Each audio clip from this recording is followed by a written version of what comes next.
bersama saya Yufilm. Di sini kita akan membahas film yang berjudul 127 Horse. Film tersebut menceritakan tentang kisah seorang pemuda yang bernama Aaron Reston yang berpetualang di gurun Canyon Amerika Serikat untuk mengisi waktu liburannya. Oh ya, by the way, film ini diangkat dari kisah nyata dan disutradarai oleh Danny Boyle. Dan gimana coba pokoknya Boyle lah Danny Boyle, dan tayang perdana pada tahun 2010. Aaron Reston dalam film ini diperankan oleh abang saya James Franco yang sempat kemarin datang juga yang kalau di video ML tukang tarik-tarik. Nah, lanjut. Oke, scene pertama kita akan melihat seorang Aaron sedang beres-beres untuk melengkapi peralatannya. Setelah selesai menyiapkan perlengkapannya, dia pun pergi seorang diri. Pada malam Jumat 25 April tahun 2003, dia pun tiba di Canyonland. Sampai pada perkemahan, ada beberapa pengunjung lain di sana. Terlihat dari ada beberapa mobil dan ada beberapa tenda. Keesokan harinya, dimulailah perjalanan petualangan dengan menggunakan sepeda, tidak pakai motor.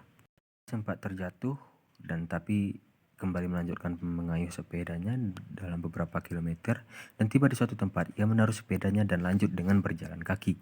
Beberapa saat berselang, ia bertemu dengan dua wanita yang tersesat. Dua wanita itu berjudul Christy, ini orangnya, dan Megan, ini orangnya.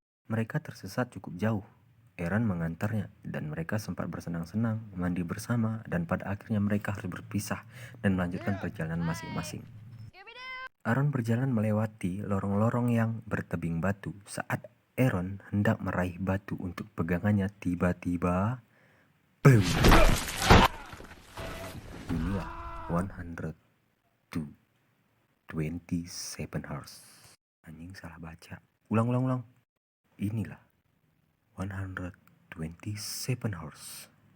Aaron berusaha mengangkat batu, menarik tangannya, tapi sia-sia, dan karena kelelahan ia pun minum. Tapi malah menghabiskan setengah botol air minumnya. Setelah itu, dengan hasil yang sia-sia, Aaron mencoba memanggil Christy dan Megan.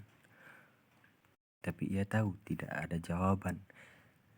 Ia kini membereskan peralatannya dan mencoba mengikis batu dengan pisau serbagunanya. Dan sialnya, pisau itu sempat terjatuh, tapi untungnya Aaron dapat mengambilnya dengan sebuah ranting menggunakan kakinya. Malam pun tiba. Aaron masih mengikis batu sendirian di tengah gurun batu. Nggak kebayang sih gimana seremnya gitu. Oke, lanjut. Memasuki pergantian hari Minggu tepatnya, Aaron pun mencoba untuk meminum air. Saat keesokan harinya tiba, ia mendapatkan sinar matahari hanya untuk beberapa menit saja, tepatnya hanya dalam 15 menit. Saat merasakan hangatnya sinar matahari, sehangat pelukan mantan, ia teringat akan ayahnya saat ia kecil, yang sedang duduk berdua dengan ayahnya saat menatap indahnya sunrise, matahari terbenam. Pada hari Minggu 27 April 2003, kini Aaron telah terjebak selama 24 jam. Aaron merekam dirinya, berharap ada yang menemukan rekamannya saat ia mati nanti. Saat sedang merekam, ia merasakan ada orang lain di luar sana dan berteriak minta tolong. Tapi hasilnya ya sama aja, gak ada orang, Jo. Ya kebayang sih betapa berharapnya ada orang yang lewat saat kita sedang terjebak sendirian di tengah gurun, tangan terjepit, gak ada air minum, lengkap penderitaan deh. Lanjut. Malam pun kembali tiba. Aaron berusaha membalut tubuhnya dengan tali dan menghangatkan badannya.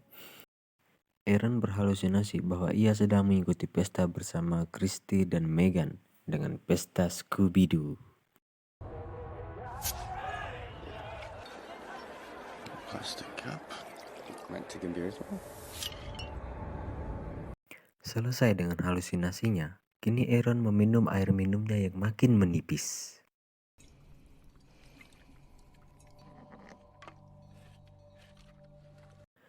Keesokan harinya, Aaron berusaha kembali melepaskan batu tersebut, tapi tetap gagal.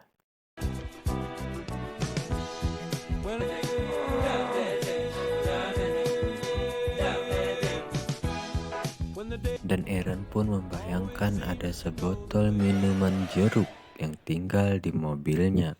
Anjing, kenapa lah aku tinggalkan? Saat membuang air kecil kedua, Aaron menampungnya dalam wadah air. Lanjut. Skin berpindah kepada Aaron. Aaron sempat berpikir untuk memotong tangannya sendiri, tapi gagal karena pisaunya terlalu tumpul yang hanya meninggalkan bekas. Aaron kembali teringat masa kecilnya saat ia dibelikan kamera oleh orang tuanya dan merekam saudaranya saat bermain piano.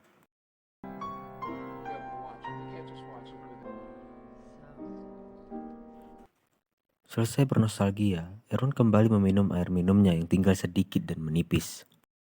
Selesai minum, Aaron tanpa sengaja menumpahkan air minumnya yang sisa sedikit. Bang, udah kejepit, air habis, ditumpahin. Di tengah gurun gak ada orang jual aqua keliling, bang. Lanjut. Skin berikutnya, Aaron sempat berkhayal dalam sebuah mobil yang berisikan pemuda-pemudi yang bertelanjang ria di tengah badai salju.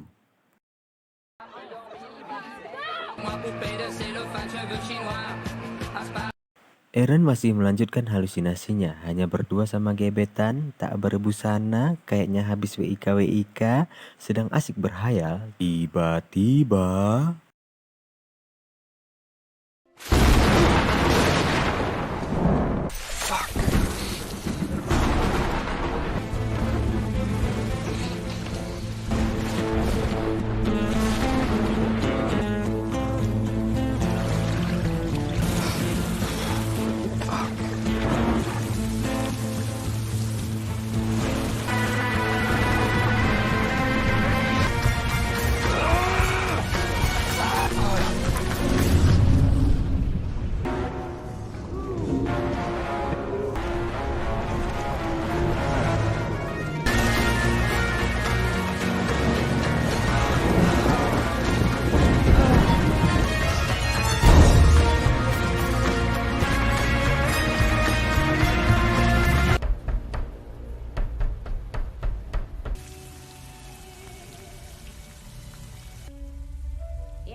Badai datang, tangannya lolos pergi ke rumah gebetan, gak dibolehin masuk, dan itu cuma mimpi.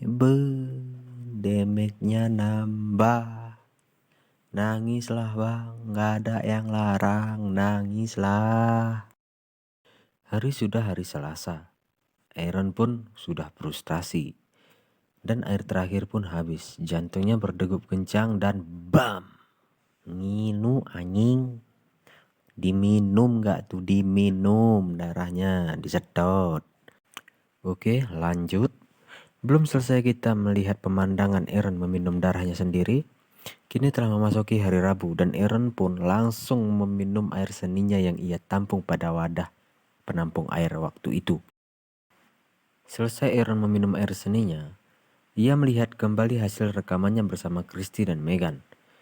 Birahi Aaron malah naik dan ingin segera melakukan colikiawan, tapi tidak ada sabun. Dan sebenarnya ia dapat mengendalikan birahinya dan menutup kembali kameranya. Aaron kembali berhalusinasi dengan mendengar ada orang di sana dan melihat balon Scooby-Doo. Skin berikutnya kita akan melihat Aaron kembali merekam dirinya dan berusaha menghancurkan batu itu dan mengatakan bahwa batu itu telah menunggunya. Aaron telah menuliskan tanggal kematiannya di dinding lereng batu tersebut.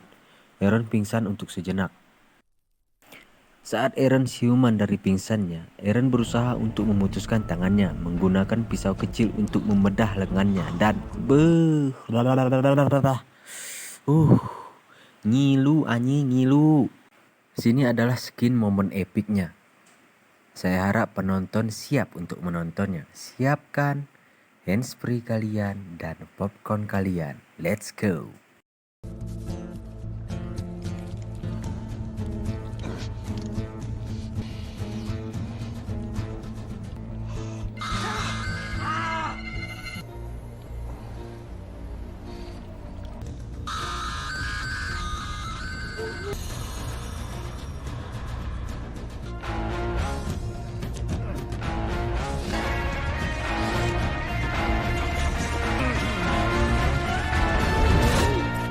Gimana? Apa Anda mual-mual sekarang? Oke, lanjut. Akhirnya tangan Eren pun terputus. Ia membalut tangannya, memfoto batu dan segera pergi dari sana.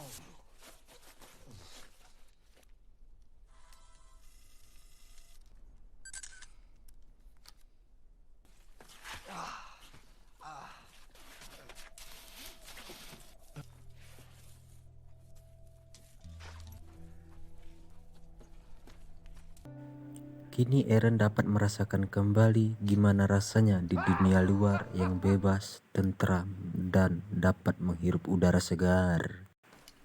Saat setelah bebas dari lereng itu, Eren segera minum air kotor yang tergenang di sana. Selesai minum, Eren pun melanjutkan perjalanannya dan bertemu dengan pasangan dan seekor anaknya. Yang entah menuju kemana saya pun gak tahu. Eren meminta pertolongan dan langsung meminta air minum mereka untuk diminum karena Eren memang sangatlah haus.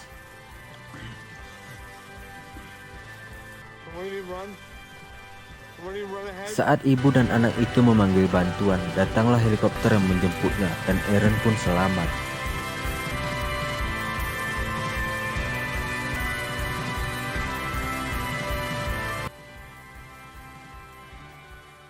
Tapi topi AA Eren ketinggalan, itu brand mahal.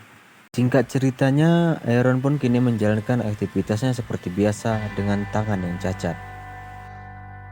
Oke, filmnya tamat. Ending yang sangat memutus tangan kan. Ingat lo ya, ini itu kisah nyata. Kisah nyata, real. Oke, sampai bertemu lagi semua. Semoga kalian senang, sehat selalu. Tetap patuhi prokes, jaga kesehatan, dan selamat jumpa. Anjay, selamat jumpa anjir.